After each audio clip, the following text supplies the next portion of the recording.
नमस्कार. मी रवींद्र मगदूम. साहित्य चपराक जानेवारी 2024च्या अंकातील गौरव चाटी यांचा प्रत्येक क्षणाची मजा घेतली हा लेख आपल्याला वाचून दाखवत आहे. आपल्याला हा लेख कसा वाटला हे आम्हाला नक्की कळवा. आवडल्यास लाईक शेअर नक्की करा. अशाच उत्तमोत्तम साहित्यासाठी, माहितीपूर्ण लेखांसाठी आमचे चॅनल जरूर सबस्क्राईब करा. भारतीय चित्रपटसृष्टीत संगीत क्षेत्रात प्लेबॅक सिंगर आणि संगीतकार म्हणून काम करतोय. 25 जुलै 1994 रोजी जन्म झाला. वयाच्या 9व्या वर्षी माझ्या आईनं माझ्यातील कलाकाराला ओळखले. कारण रेडिओवर दुरून जरी एखादं गाणं ऐकू आलं तरीही ते कान देऊन ऐकायचो. त्यात तल्लीन होऊन जायचो.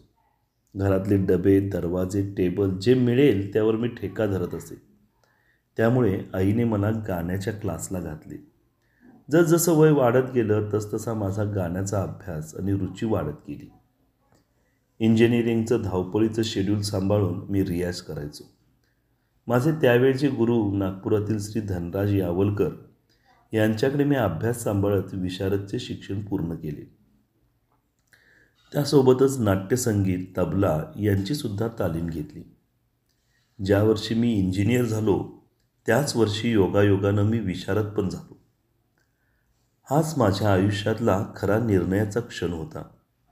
कारण चांगल्या मार्गाने इंजिनिअरिंग झाल्यामुळे साहजिकच घरच्यांची इच्छा होती की मी चांगल्या गलेलठ्ठ पगाराची नोकरी स्वीकारावी आणि आपले पुढचे दिवस आनंदात घालवावेत. परंतु माझा सगळा कल, जीव माझ्या कलेवर असल्यामुळे मी अतिशय द्विधा मनस्थितीत होतो. पुढे काय हा मोठा यक्षप्रश्न माझ्यासमोर उभा ठाकला. निवड झालेल्या कंपनीत नोकरी करता जावे की स्वतःच्या आतील कलाकाराला जिवंत ठेवून कलेचाच मार्ग निवडावा. माझ्यातील कलाकाराने माझ्यातील इंजिनियरवर मात केली आणि मी कलोपासनेसाठी मुंबईला जायचा निर्णय घेतला.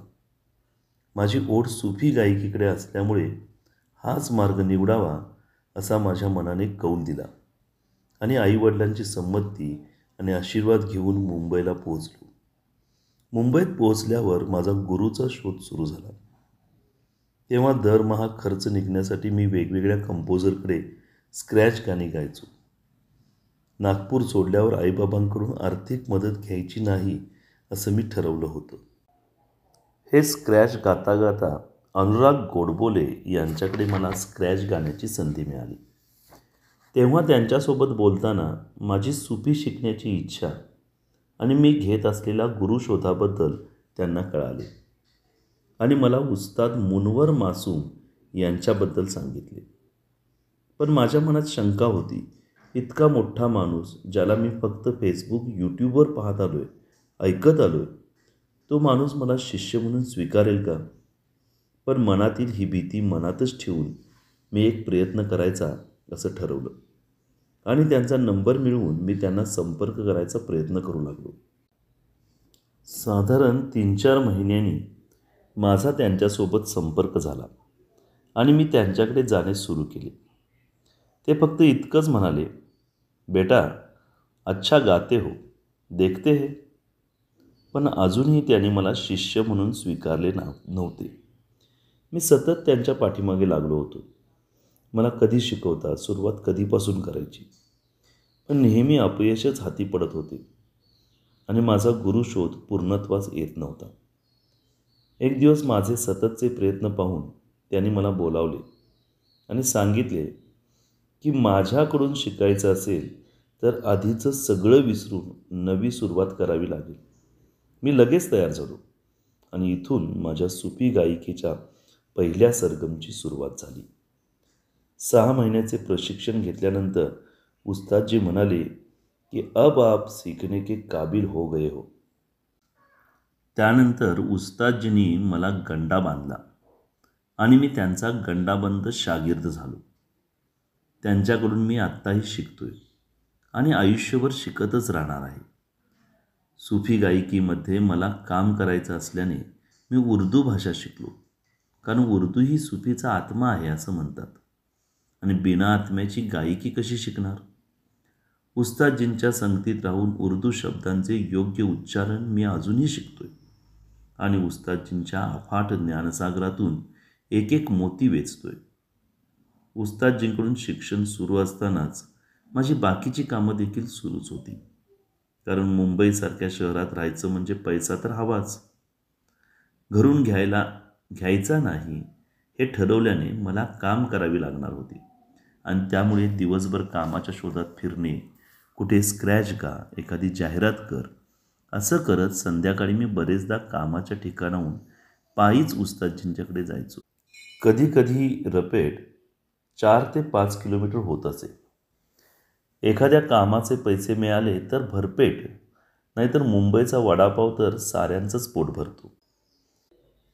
या सगळ्या धावपळीत मला एक संधी चालून आली. ती म्हणजे हिरकणीसारख्या मोठ्या चित्रपटात मला पार्श्वगायन करण्याची संधी मिळाली. ती देखील कव्वालीची. या कव्वालीने मला पुढे बरीच कामं मिळवून दिली. गुरु बोलत नसला तरी आपला स्ट्रगल बघत असतो आणि त्याचाही त्याला त्रास होतच असतो. उस्तादजीसुद्धा माझी ही धावपळ, त्रास बघत होते आणि तो कमी व्हावा यासाठी त्यांनी मला मॉन्टी शर्मा यांची भेट घालून दिली. मॉन्टी शर्मा हे फिल्मी दुनियेतलं मोठं नाव. त्यांनी देवदास, ब्लॅकसारख्या चित्रपटातील गाण्यांचे कंपोजिशन, अरेंजमेंट केले होते. हळूहळू मॉन्टी भैयांकडे काम करता करता मी त्यांना असिस्ट करायला लागलो. त्यांना असिस्ट करता करता मला बरंच काही शिकायला मिळालं. गदर 2 सारख्या मोठ्या चित्रपटात असिस्ट करण्याची, गाण्याची संधी मला मिळाली. या गदर 2 गाण्याचा किस्सा मला सांगावासा वाटतो. सनीजी आणि उत्कर्ष शर्मा यांच्या एंट्री गाण्याचा आम्ही स्क्रॅच गायला होता आणि ते गाणं सुखविंदरजी गाणार होते. पण त्यांच्या US टूरमुळे ते उपलब्ध नव्हते आणि माझ्या आवाजातील स्क्रॅच दिग्दर्शकांना आवडले असल्याने त्यांनी हे गाणं गाण्याची संधी मला दिली. गदर 2 सारख्या अजूनही बऱ्याच मोठ्या प्रोजेक्टमध्ये मी मोंटू भैयांना असिस्ट करतोय. सध्या माझ्या या प्रवासात मी 5 मराठी चित्रपटांना संगीत दिलं आहे. अजूनही काही अपकमिंग प्रोजेक्टला सुद्धा संगीत देतोय. या माझ्या संपूर्ण प्रवासात मी प्रत्येक क्षणाची मजा घेतली. खूप ताणतणाव सहन केले, चढ उतार आले, पण मी प्रत्येक क्षणाला भरभरून जगलो. नवी ऊर्जा, नव्या उमेदीनं मी पुढे जातोय आणि अभिमानानं जगतोय. काम करतोय कारण माझा परिवार, माझी मित्रमंडळी, शुभचिंतक, प्रेक्षक, श्रोते यांच्या शुभेच्छा, आशीर्वाद माझ्या पाठीशी आहेत. धन्यवाद.